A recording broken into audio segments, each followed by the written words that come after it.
నిజంగా ఒక సంస్కారవంతమైన అసెంబ్లీ ఈ చిన్నపిల్లలు నిర్వహిస్తుంటే చాలా ఆనందం ఇస్తుందండి. అక్కడెక్కడ కొంతమంది రాజకీయ నాయకులను అనుకరించినా అక్కడ ఈ అసెంబ్లీ చూసి ఏమైనా నీతులు నేర్చుకుంటారంట. సంస్కారవంతులైతే నేర్చుకుంటారు.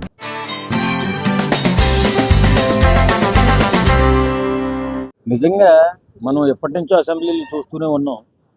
కొన్ని సంస్కారం కోల్పోయి, కొంతమంది విచక్షణ కోల్పోయి, ఇష్టానురీతిగా మాట్లాడి సమాజంలో చెడ్డ పేరు తెచ్చుకున్నటువంటి అసెంబ్లీని చూసాం.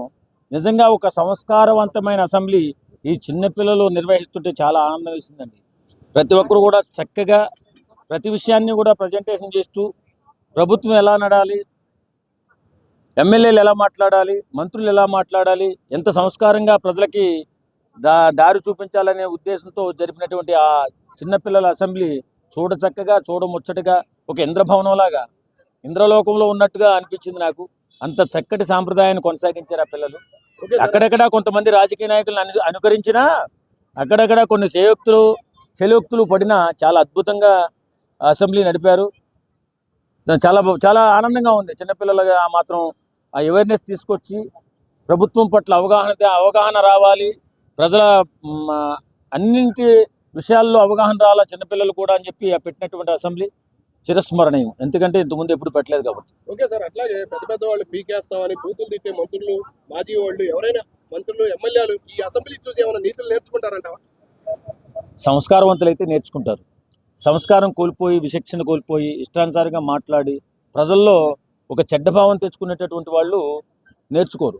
నిజంగా చిన్నపిల్లలను చూసి నేర్చుకోవాలి అని కూడా ఈవేళ చాలామంది అడుగుతున్నారు. మన అసెంబ్లీ బాగాలేదు, అసెంబ్లీలో బూతులు వస్తున్నాయి, సంస్కారం లేకుండా మాట్లాడుతున్నారు, ఇష్టానురీతిగా బూతులు తెచ్చుకుంటూ అసెంబ్లీ నడుపుతున్నారు, కానీ ఈ అసెంబ్లీ లాగా నడిపితే బాగుండు అని చెప్పి చాలామంది అనుకుంటున్నారు. ఈ అసెంబ్లీ చూసిన వాళ్ళు, చిన్నపిల్లల అసెంబ్లీ చూసిన వాళ్ళు చక్కటి ప్రోగ్రాం నిర్వహించినటువంటి కూటమి ప్రభుత్వానికి ధన్యవాదాలు కూడా చెప్తున్నారు. నిజంగా చాలా బాగుందండి.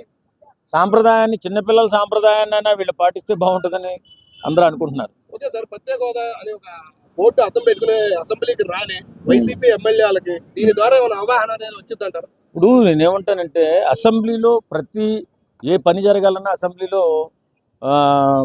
మెజార్టీ తీర్మానం ప్రకారం అమలు జరుగుతుంటుంది. మరి వీళ్ళు లేకపోతే ఏమవుతుంది? ఏకపక్షంగా వెళ్ళిపోతే ఏకపక్షంగా ఏ పనినైనా కూటమి ప్రభుత్వం నిర్వహించినప్పుడు అందులో లోపాలు ఉంటాయి. లేకపోతే ఏదైనా ప్రజలకు అన్యాయం జరిగే అవకాశం ఉందని అడిగేటోడు ఎవడుంటాడు? ఇప్పుడు ఆపోజిట్ పార్టీ ఉండాలి కదా. వీళ్ళు లేకుండా పోవడానికి గల కారణం వాళ్ళకి అవమానం జరగలేదు.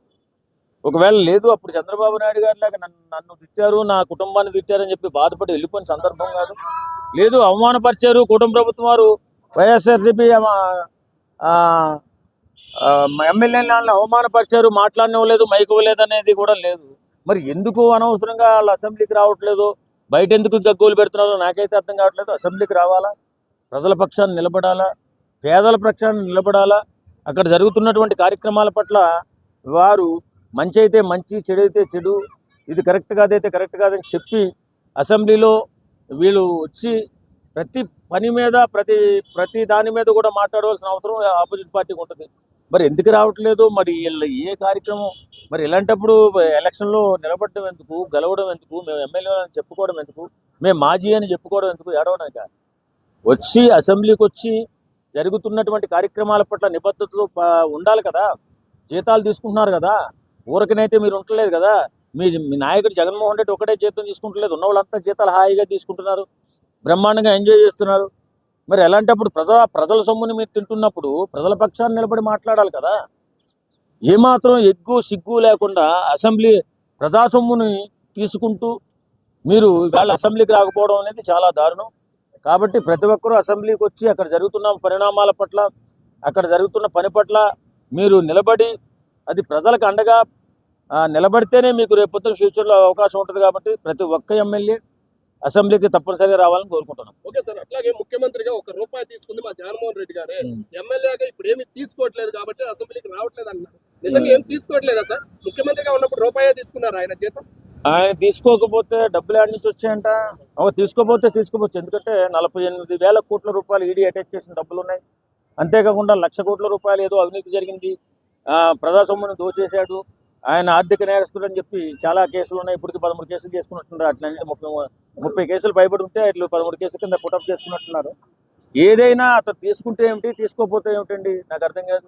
ఆయనకున్న ఆస్తి అపారమైన ఆస్తి, అతి పెద్ద బంగళాలు, ఎన్నో ఆస్తులు ఉన్నాయి. ఆ జీతం పక్కన పెట్టండి, ఆయన జీతం తీసుకున్నా తీసుకోకపోయినా పర్వాలేదు, కానీ ప్రజల పక్షాన్ని నిలబడకపోతే ప్రజలు అన్యాయం అయిపోయే అవకాశం ఉంది. కాబట్టి తప్పనిసరిగా ప్రజల పక్షాన్ని నిలబడాలా, పోరాటం చేయాలా, ఖచ్చితంగా అభివృద్ధిలో పాలు పంచుకోవాలా.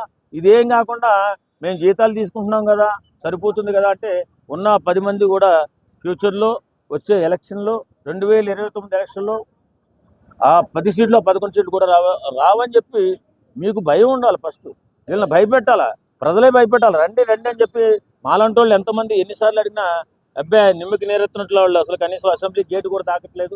ఒకవేళ పవన్ కళ్యాణ్ ఉన్నాడని భయపడుతున్నారు ఏమిటో నాకు అర్థం కావట్లేదు. ఎందుకంటే పవన్ కళ్యాణ్ గారిని అసెంబ్లీ గేట్ తాకినవనని పగడ్బాలు పలికినటువంటి ఈ వైఎస్ఆర్సీపీ నాయకులు, మరి పవన్ కళ్యాణ్ అసెంబ్లీలో ఉంటాడు, ఆయన ముందు తలెత్తుకోలేక మరి ఇలాంటి పరిస్థితి వచ్చింది ఏమిటో నాకు అర్థం కాదు. నిజంగా వారు అసెంబ్లీకి వచ్చి అన్ని కార్యక్రమాల్లో పాలు పంచుకోవాల్సిన కోరుకుంటున్నాం. Thank you sir. Thank you.